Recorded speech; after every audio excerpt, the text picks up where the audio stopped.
After further review, Matt Moscona, Catherine Terrell is joining him. They're discussing, now that Sean Payton's gone, now that the trade has happened, where do the Saints go from here in the offseason? What's their approach now that they've kind of finalized this Sean Payton situation? Matthew, take it away.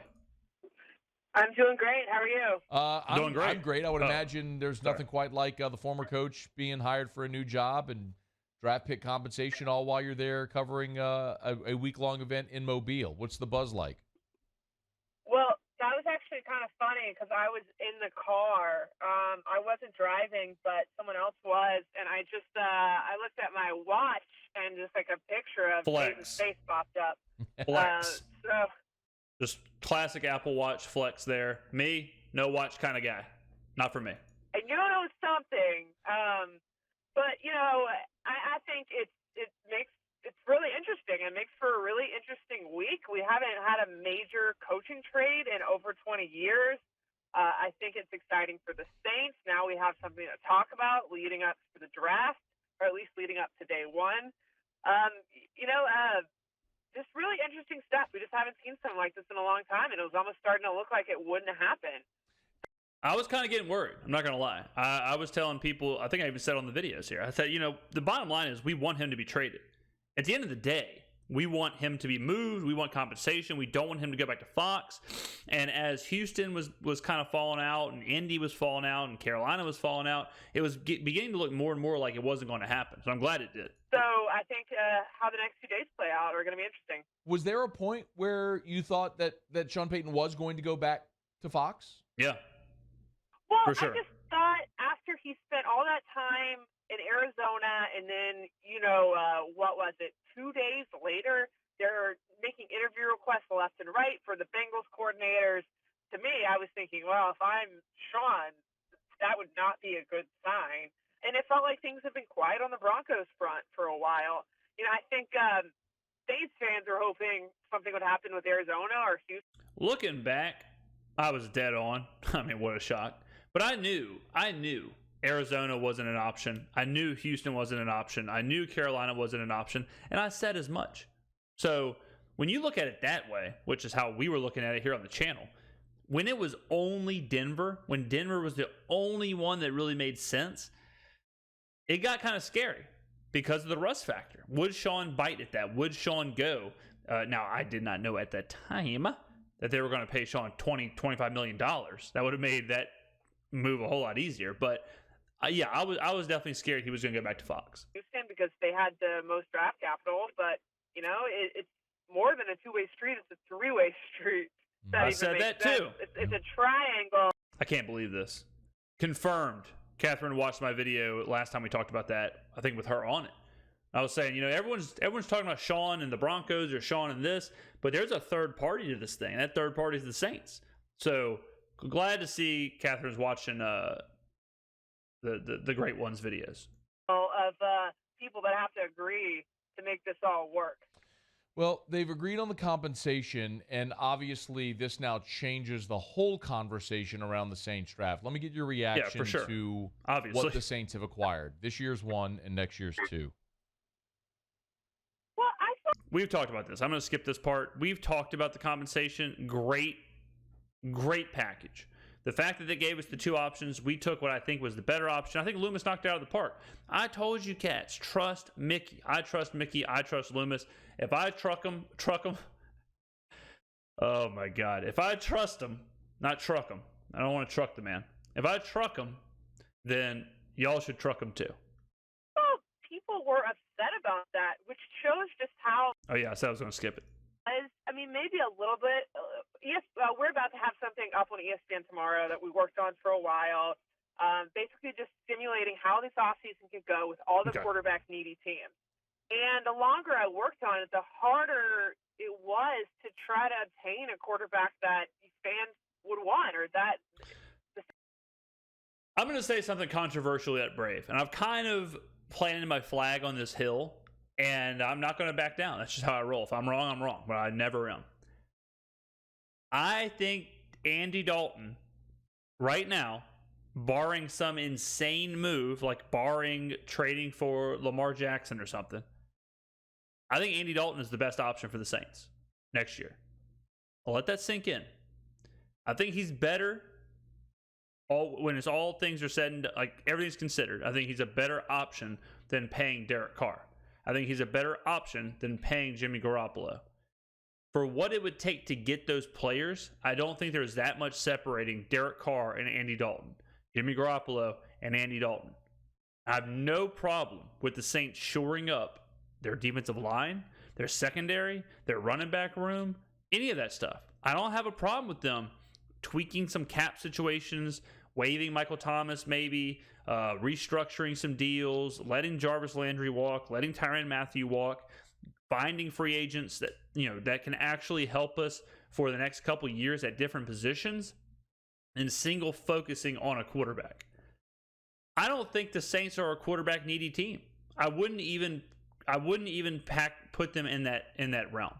I wouldn't say they're quarterback needy because they're so needy to other positions. You can't be quarterback needy when you don't have a system, when you don't have a scheme, when you don't have an offensive philosophy. Needy for what? What's Derek Carr going to come in and do? If Derek Carr comes in and does the same shit he did last year and we win 9 games, is that worth $40 million? Is that worth $35 million? No, I don't think so.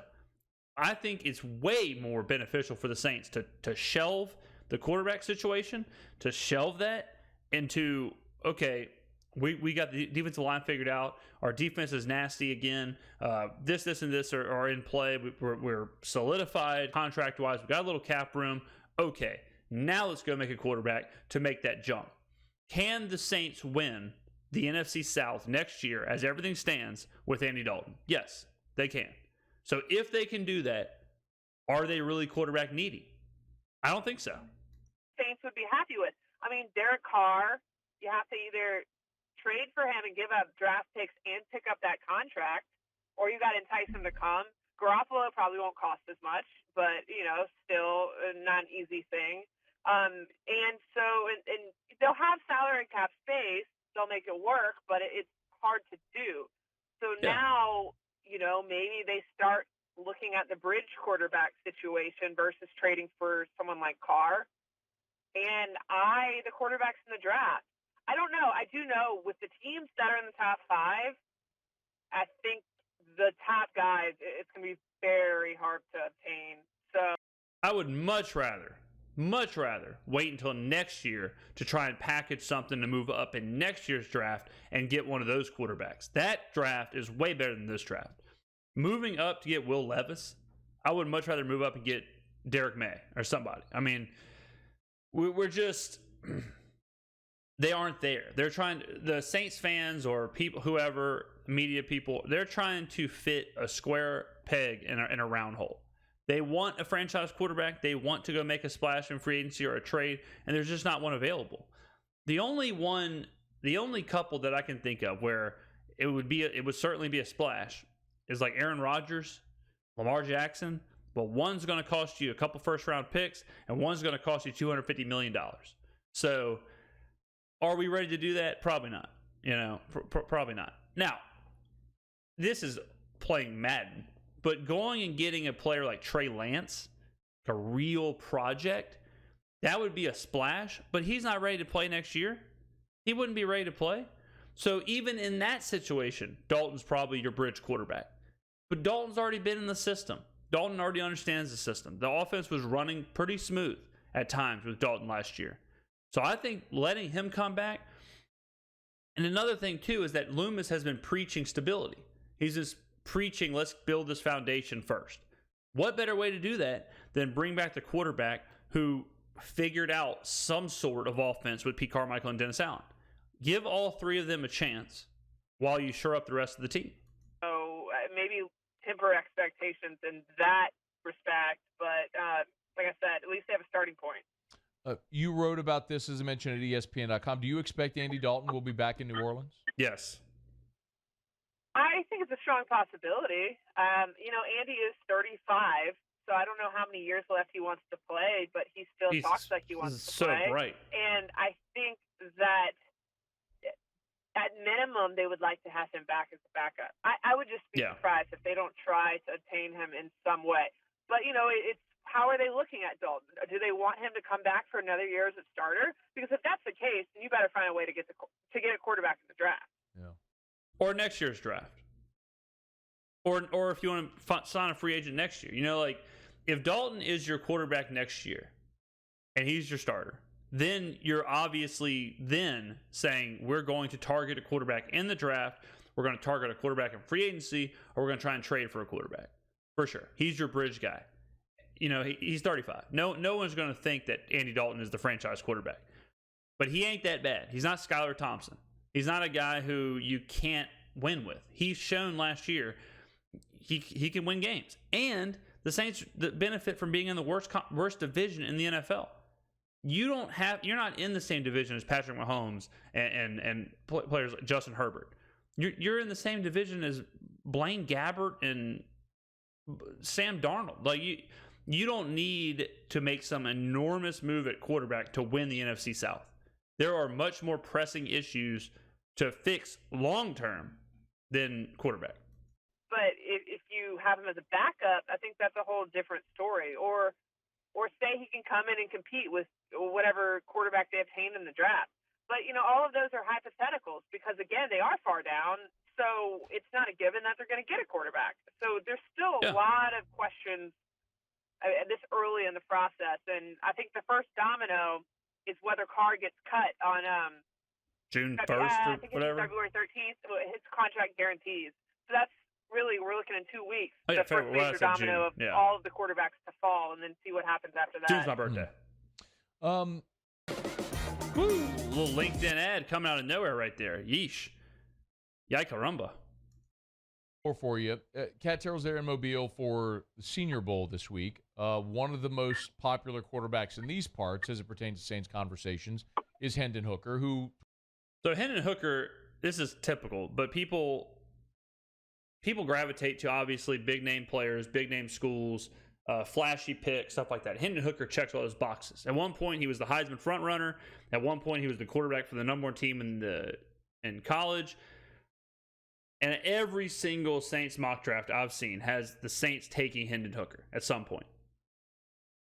I'm fine with that, but I certainly wouldn't be begging for that.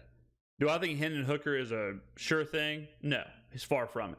Do I think having Hendon Hooker as a project would hurt? No.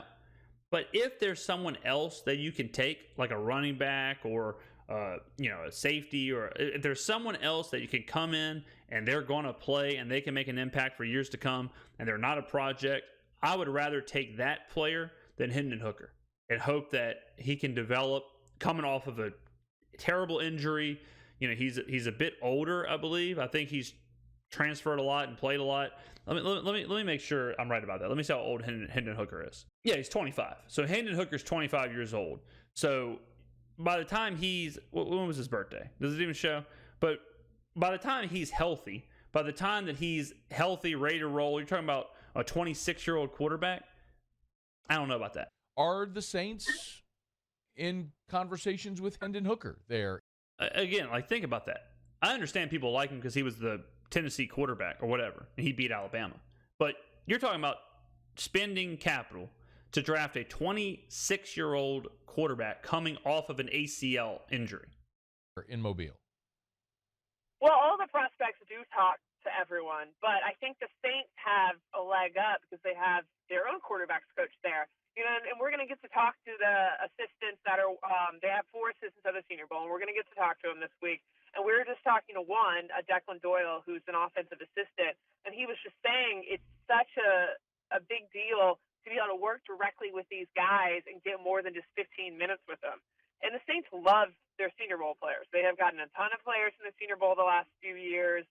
And so I think that is a very interesting prospect because not only is he possibly realistic for the Saints, but now they're going to get to spend time with them. I mean, I'm not going to give away everything about the quarterback project we worked on for tomorrow, but I will say that Hooker ended up being a part of it. And when I looked at it that way, I was like, oh, okay, maybe they're not going to get a top guy, but there are still some realistic.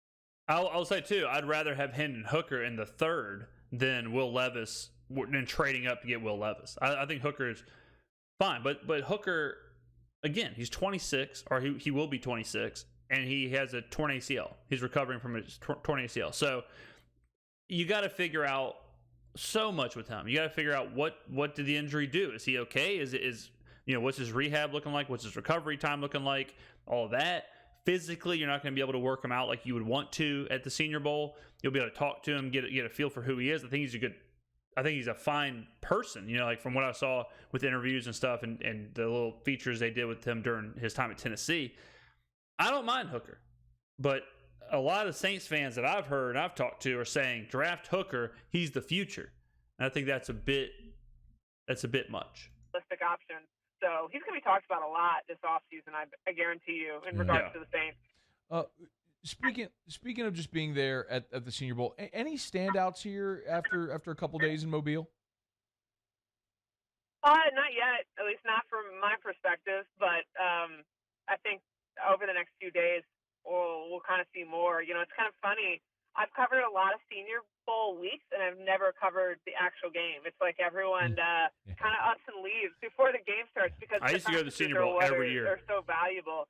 I used to go to the Senior Bowl every single year. I mean, that's where my all-22, lineage really came from. But I used to go when I was a kid. I used to go when I was like a junior high, and then I used to go when I was older. And man, we would tear up downtown Mobile. It was a whole lot less of the game and a whole lot more of Irish car bombs. So I got there. I didn't see both practices today. I saw some of the second one, but tomorrow will be interesting because I'll actually get to sit down and watch more. Give us a little bit of a thumbnail of what the rest of the week is like there, Kat. What can we expect coming out of Mobile here over the next 3 days? All right, we'll end the video there. I know y'all don't want to hear about the Senior Bowl schedule, but let me know in the comments below, guys. Where do y'all think that they should go now, in the offseason with the quarterback approach, now that Peyton's gone? Are you with me? Like, do you think Dalton is Dalton like, do you think, would you be upset if Dalton was the starting quarterback next year? And why? Should they go after Derek Carr? Should they go after a free agent? Should they make a trade? Should they go get Garoppolo? Or should they go through the draft, whether that's trading up and getting a Will Levis, or should they look at someone like Hendon Hooker in the 3rd round? So let me know in the comments below what you think. Obviously, we're going to be talking about the draft a ton moving forward. We're going to be talking about these quarterbacks moving forward. We're going to be talking about other players, some positional stuff.